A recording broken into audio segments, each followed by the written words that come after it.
அண்ணாமலை மத்திய அரசு தரமாக இருக்கும் கல்வி உதவியை பெற்றுத் தர முடியுமான கனிமொழி நம்ம அக்கா கனிமொழி அவர்கள் காலையில் சமூக வலைதளத்தில் இந்த பதிவு போட்டிருந்தாங்க. அக்கா அவர்களுக்கு பதில் நம்ம கொடுத்துருந்தோம் சமூக வலைதளத்தில். ஆனால் அக்கா அவர்கள் ஒரு விஷயத்தை நல்லா புரிஞ்சுக்கணும். கல்விக்கு பணம் தர மறுக்கிறாங்க அப்படிங்கிறது தவறான ஒரு சொல்லாகும். மத்திய அரசு பல ஹெட்ல பல பணம் வருது. அது ஆரம்ப கல்வியாக இருக்கட்டும், உயர்கல்வியாக இருக்கட்டும், எல்லா இடத்துக்குமே மத்திய அரசு பணம் கொடுக்குறாங்க. எங்கேயும் இல்லை என்று சொல்லலை. இப்போ இது சமகிரக சிக்ஷா அப்படின்னு சொல்லக்கூடிய அந்த பர்டிகுலர் ஹெட்டு அது எல்லாமே தேசிய கல்வி, புதிய கல்வி, அதை நோக்கி அது மாறிடுச்சு. சர்வ சிக்ஷா அபியான் மாறி இருக்கு. ஸோ இவ்வளவு பேசக்கூடிய அக்கா கனிமொழி அவர்கள் எதற்காக போன ஆண்டு 2024 தமிழக அரசு பிஎம்சி பள்ளிக்கூடத்தை நாங்கள் ஏற்றுக்கிறோம்னு எதற்காக சொன்னாங்க? அதற்கு அக்கா பதில் சொல்ல மாட்டாங்களே. எங்கேயும் கல்விக்கு பணம் இல்லைன்னு யாரும் சொல்லலைங்க. சமகிரக சிக்ஷா ஃபண்டு எதற்கு பயன்படுத்தணுமோ அதற்கு தான் எல்லா மாநிலமே பயன்படுத்த முடியும். தமிழகம் புதுசாக ஒன்று கண்டுபிடிக்க முடியாது. அதைத்தான் தர்மேந்திர பிரதான் அவங்க சொல்லியிருக்கிறாங்க. இந்த பிஎம்ஸ்ரீ பள்ளிக்கூடத்திற்காக புதிய கல்விக் கொள்கையினுடைய முக்கியமான சில விஷயங்களுக்காக நீங்கள் பயன்படுத்தலாம். அதை அவங்க திரிச்சு மாற்றி பேசி நாம் ஏதோ கல்விக்கு பணம் கொடுக்க மத்திய அரசு மறுக்கிறாங்கன்னு தொடர்ந்து பேசுவது சரியல்ல. மேடம் ஏசரை பொறுத்த வரைக்கும் நம்ம சொல்லியிருக்கோம் மேடம். ஏசர் இல்லைங்க மேடம். ஏசர் இத்தனை காலமாக நடத்தப்படக்கூடிய ஒரு அமைப்பு. அது மத்திய அரசு மேற்பார்வையில் நடந்தாலும் கூட அந்தந்த மாநிலத்தில் குரூப் ஆஃப் என்ஜிஓஸ், ஒரு மாநிலத்தில் என்ஜிஓக்கள் அமைப்புகள் சேர்ந்து தான் அதை நடத்துறாங்க.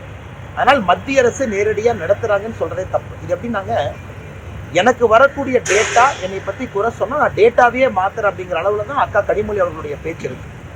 ஏசர் அமைப்புகள் இந்தியா முழுவதும் நடத்துறாங்க. எத்தனையோ இடத்துல தமிழகத்தை பற்றி சரியா சொல்லியிருக்காங்க, சில இடத்துல நல்லா சொல்லியிருக்காங்க. அதையெல்லாம் அவங்க எடுத்து ஃபர்ஸ்ட் பேஜில் போட்டுக்கிறாங்க. எங்க கல்வியில லேக்குனா இருக்குன்னு பின் பாயிண்ட் பண்ணும் பொழுது இவங்க ஏசரியே அவங்க குறை சொல்வது எந்த அளவுக்கு ஏற்றுக்கொள்ள முடியும்? ஸோ இன்னைக்கு கனிமொழி அவங்க என்ன சொல்றாங்க, இல்லை நாங்களே அடுத்த வருஷம் ஒரு அமைப்பை வச்சு நாங்கள் நடத்துவோங்கிறாங்க. அந்த அமைப்பும் இதே தானே வரும். ஆனால் ஏசர் எல்லாமே ரெக்கார்டட் தானுங்க. எத்தனை பள்ளிக்கூடத்துக்கு போனாங்க, எந்த பேராவை படிக்க சொன்னாங்க, எந்த மாவட்டத்தில் எந்த பள்ளிக்கூடத்தில் தரவுகள் எடுத்தாங்க, அது எல்லாமே ஓப்பன் டேட்டா. அதில் யாரும் மறுக்க முடியாதுல்ல. அதை கனிமொழி அவர்கள் குற்றம் சொல்வது சரியல்ல என்பது எங்களுடைய கருத்து. வாக்குகளை சிந்தாமல் சிதறாமல் எடுக்கணும். எங்களுடைய ஒரே எதிரி திமுக தான் அப்படின்னு சொல்லி பாஜகவுடன் கூட்டணி வைப்பீங்களான்ற கேள்விக்கு விபிஎஸ் அவர்கள் அது 6 மாதம் கழித்து முடிவெடுப்போம்னு சொல்லியிருக்காரு. அதாவது எதிர்கட்சி தலைவராக இருக்கிறாங்க, ஒரு கேள்விகளை கேட்குறீங்க, ஒரு பதில் சொல்றாங்க. நாங்கள் ஒரு கட்சி நடத்தி கொண்டிருக்கின்றோம், கட்சியில் தொண்டர்களாக இருக்கிறோம். எங்ககிட்ட ஒரு கேள்வி கேட்குறீங்க. எல்லாருடைய நோக்கமும் திமுகவை 2026 வீட்டுக்கு அனுப்புறதா எந்த மாற்றத்திற்கும் இல்லை. காலம் சூழல் இன்னும் 6 மாதம் 8 மாதம் இருக்கு, எப்படி வரும்? அதே நேரத்தில் தமிழகத்தில் இன்னைக்கு ஆக்ரோஷமா ஐடியாலஜிக்கல் அடிப்படையில் திமுக அதை மாற்ற கொண்டு போறாங்க. ஏன்னா திமுகவின் மீது மக்கள் பெரும் கோபத்தில் இருக்கிறாங்க. பெண்களுக்கு எதிரான குற்றங்கள் தினமும் அதிகமாகிட்டு இருக்கு. இதெல்லாம் தொடர்ந்து பார்க்குறீங்க. ஆனால் என்னை பொறுத்தவரை இன்னைக்கு இது ஒரு தேவையில்லாத விஷயமா நான் பார்க்குறேங்க. காரணம் பாஜக வளர்ச்சி கட்சியை வளர்ப்பதற்கு முக்கியமான இது நேரமாக பார்க்குறோம். கடுமையாக உழைத்து கொண்டிருக்கின்றோம். இன்னும் தேர்தலுக்கான காலமும் அதுக்கான சூடு இன்னும் வரல. வரும்பொழுது எல்லாம் பேசுவாங்க, நான் என்டிஏ எப்படி இருக்கும், என்டிஏ அமைப்பு எப்படி இருக்கும். இன்னைக்கு டிடிவி தினகரன்னா இதே நீங்க பேசும்போது என் கூட பொள்ளாச்சியில் இருந்தாங்க. அண்ணன் டிடிவி அவர்கள் பத்திரிகை சொன்னாங்க, வருகின்ற காலத்திலும் என்டிஏல தான் அமமுக பயணிக்கும். அப்ப என்டிஏ வலிமை அடைஞ்சிட்டு இருக்காங்க, எந்த மாற்றுக்கிறது இல்லைங்கன்னா. ஸோ வருகின்ற நேரத்தில் என்டிஏ எப்படி இருக்கும், அதில் யார் இருப்பார்கள் என்று பேசுவாங்க.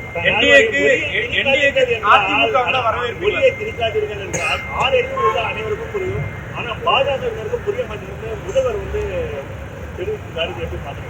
ஆனா சில நேரம் எனக்கு சந்தேகம் என்னன்னா, முதலமைச்சர் கண்ணாடி பார்த்து அவரே பேசுகிறாரோன்னு சந்தேகம் இருக்கு. காலையில அவர் கண்ணாடியை பார்த்து பேசுறாரு. மொழி யாருமே திரிக்கலையா? தமிழகத்துல தனியார் பள்ளிக்கூடத்துல எத்தனையோ சிபிஎஸ்இ பள்ளிக்கூடத்துல எத்தனையோ ஸ்டேட் போர்டு மெட்ரிகுலேஷன் ஸ்கூல்ல தமிழ் மொழி கம்பல்சரியே இல்லை. நம்ம தொடர்ந்து அதை தரவுகளோடு பேசுறோம். இன்ஃபேக்ட் பிரைவேட் ஸ்கூல்ல படிக்கக்கூடிய குழந்தைகள் கவர்மெண்ட் ஸ்கூலை விட அதிகமா இருக்காங்கன்னு நம்ம சொல்றோம். அதை முதலமைச்சர் கருத்தை ஏற்றுக்கலையா? நாம சொல்வது அரசு பள்ளியில மட்டும் உங்களுடைய மொழிக் கொள்கையை திரிக்காதீங்க நாங்க சொல்றோம். தனியார் பள்ளியில 3 மொழிகள் படிக்கிறாங்க, 3வது மொழி பிடிச்ச மொழியை படிக்கும் பொழுது அரசு பள்ளிக்கு ஏன் முதலமைச்சர் அவர்கள் உங்க மொழிக் கொள்கையை திணிக்கிறோன்னு சொல்றோம். அதனால முதலமைச்சர் அவர்கள் சில நேரம் பேசும்பொழுது கண்ணாடியை பார்த்து பேசுவது போல எங்களுக்கு தோணும். நாங்க எங்கேயும் திணிக்கலீங்கன்னா 2020 வரைக்கும் 3வது மொழி என்பது திணிக்கப்பட்டது. அது 2020 அது ஆப்ஷனல் லாங்குவேஜா நீங்க எடுத்து படிக்கன்னு சொல்லியிருக்கோம். இதுல எங்க திருப்பி வருதுன்னா மும்மொழி கொள்கை விஷயத்துல ஆதரிக்கும் அண்ணாமலை தமிழகத்தில் இருக்கக்கூடிய கேந்திர வித்யாலய பள்ளிகள் எத்தனை தமிழ் ஏற்கனவே நாங்க பதில் சொல்லியிருக்கோம்னா, கேந்திரிய வித்யாலயை பொறுத்தவரை உங்களுக்கு தெரியும், ஒரு பள்ளிக்கூடத்துல குறைந்தபட்ச மாணவர்கள் நாங்க தமிழ் படிக்கணும்னு சொல்லும் பொழுது அதற்கான ஆசிரியர் வசதியை கேந்திரிய வித்யாலயா பள்ளி ஏற்படுத்தி கொடுக்குறாங்க. அது உங்களுக்கு ஏற்கனவே தெரியும். பார்லிமெண்ட்லயே அமைச்சர் பதில் சொல்லியிருக்காங்க. குறைந்தபட்சம் ஒரு கிளாஸ்ல மாணவ செல்வங்கள் 25 பேர் நாங்க படிக்கணும், 20 பேர் படிக்கணும்னு சொல்லும் பொழுது அவங்க தமிழ் ஆசிரியரை ஹையர் பண்ணி அந்த கேவி ஸ்கூல்ல தமிழ் சொல்லி கொடுக்குறாங்க. இன்னைக்கு முதலமைச்சர் ஒருபடி மேல போய் எங்களுடைய தமிழ் ஆசிரியர்களை எல்லா கேவி பள்ளிக்கும் நாங்க கொடுக்குறோன்னு சொல்லிட்டாங்கன்னா எதுக்கு இந்த பிரச்சனையை அவங்க சொல்லலாமே? எத்தனை பேருக்கு வேலை வாய்ப்பு உருவாக்கலாமே? அது மத்திய அரசு இவங்களே ஆஃபர் பண்ணலாமல்ல. மத்திய அரசு என்ன சொல்றாங்க? நிறைய மொழி பேசக்கூடிய குழந்தைகள் இருக்கிறாங்க, அவங்க தமிழ் மொழி படிக்க வேண்டும் என்று யார் கேட்டாலும் அங்கே கேந்திர வித்யாலயா மறுக்கவில்லை என்பது அதிகாரப்பூர்வமா பார்லிமெண்ட்ல நாம் சொல்லிய பிறகு கேந்திர வித்யாலயா தமிழே சொல்லிக் கொடுக்கல. ஏன்னா நீங்க பிரஸ் மீட்ல கேந்திர வித்யாலயா தமிழ் சொல்லிக் கொடுக்குற டீச்சர்ஸ் இருக்காங்க, அவங்க சொல்றாங்க. ஏன்னா அங்க அந்த கிரிட்டிக்கல் நம்பர் ஆஃப் ஸ்டூடெண்ட்ஸ் இருக்கும் பொழுது முதலமைச்சர் அவர்கள் ஒரு பொறுப்பில் இருந்து அரசியல் சட்டத்தின் மீது பிரமாணம் எடுத்து அமர்ந்திருக்கக்கூடிய ஒரு நபர் திசை திருப்பி ஒரு பொய் வார்த்தைகள் சொல்லாம அப்படிங்கறது என்னுடைய தொடர் குற்றச்சாட்டு.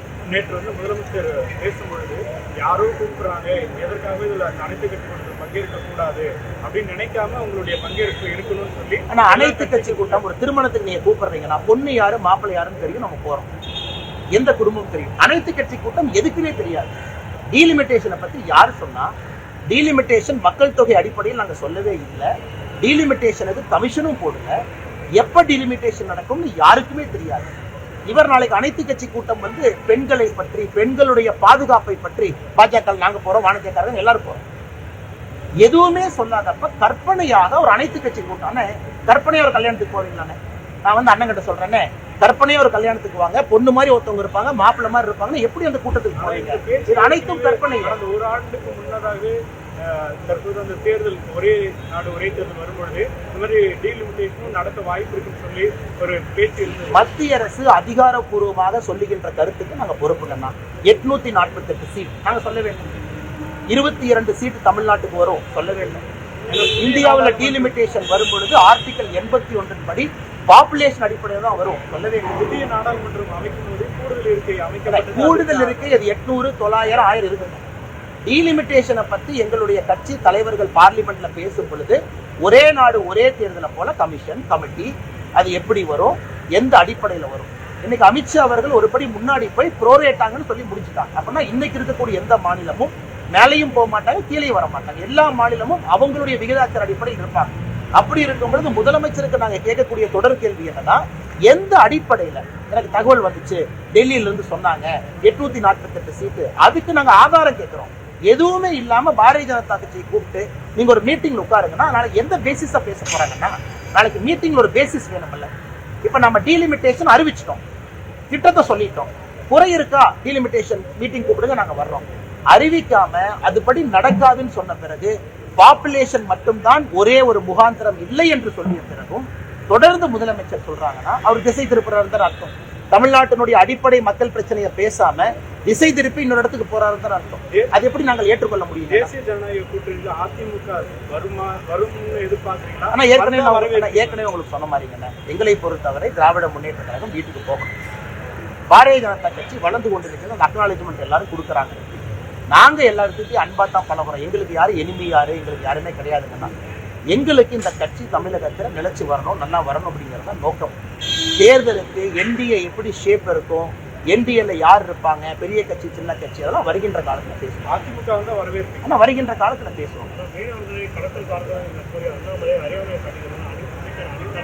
அது அனிதா ராதாகிருஷ்ணனோட அறியாமையை காட்டுது. இடி கேஸ்ல அரெஸ்ட் ஆனார்ல, இடி கேஸ்ல சார்ஜ் ஷீட் அவர் மேல போட்டிருக்கல, அரெஸ்ட் ஆகல, சார்ஜ் ஷீட் அவர் மேல போட்டிருக்கு. அதனால அனிதா ராதாகிருஷ்ணனோட அறியாமையை காட்டுது. திமுக ஸ்மகிள் பண்ணிட்டு இருக்கான். நேற்று எவிடன்ஸ் கொடுத்துருக்கோம். ஆம்பித்தட்டமைன் நீங்க பாருங்க, கொக்கைன், புதுசா கேட்காத வார்த்தையெல்லாம் திமுக காரன் மீனவர் என்கின்ற போர்வையில ஸ்மகிள் பண்ணி மீனவர்களுக்கு கெட்ட பேர் ஏற்படுத்திட்டு இருக்காங்க. அது தப்பு இல்லையா? அப்ப இலங்கை கோஸ்ட் கார்டு பிடிக்கிறாங்கன்னா நல்ல மீனவர்களும் மாற்றுறாங்க. அதைத்தான் நான் சொல்லி காட்டுறேன். திமுக காரன் இதை பயன்படுத்தி திமுக கட்சிக்காரன் கடத்தல ஈடுபட்டிருக்கான். இது அனிதா ராதாகிருஷ்ணனுக்கு தெரியாதா? அங்க இருக்கக்கூடிய எம்பி நவாஸ்கனுக்கு தெரியாதா? யாருமே கடத்தல எந்த விதமான நார்கோட்டிக் பொருள் ஐசியில மாட்டலையா? அதற்காக இன்னசென்ட் மீனவர்களும் சிறையில போய் வைக்கிறாங்க, போட்டை செக் பண்றாங்க. அதனால இன்னைக்கு திமுகவுடைய கடமை இல்லையா? தமிழ்நாட்டினுடைய பார்டர் போலீஸை போட்டு கடத்தல்காரர்களை பிடிக்கிறது அவங்க கடமை இல்லையா? எதுவுமே செய்யாம ஏன் இந்த கடத்தல்காரர்கள் நல்ல மீனவர்களுக்கு கெட்ட பேரையே ஏற்படுத்துறாங்க? அது அனிதா ராதாகிருஷ்ணன் தெரியாதா? அதனால ஊழல் பண்றவங்களுக்கு கண்ணு தெரியாதுங்கண்ணா. ஈடி கேஸ் அவர் மேல இல்லையா? பிலிப்பைன்ஸ்ல போட்டு வாங்கினாரு, இங்க போட்டு வாங்கினாரு. அதனால என்ன அறியாமையில் அனிதா ராதாகிருஷ்ணன் பேசிக் கொண்டிருக்கிறார்.